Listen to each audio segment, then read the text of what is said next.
Kung saan man tayo dadalhin ng mga panahong di natin hawak, kahit walang kasiguruhan, basta't sabay nating haharapin. Kung ang bukas ay magbago at ang landas ay mag-iba,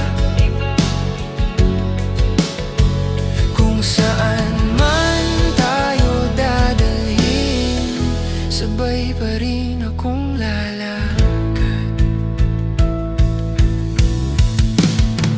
May mga pangarap na nagbabago, may mga takot na dumarating, pero kapag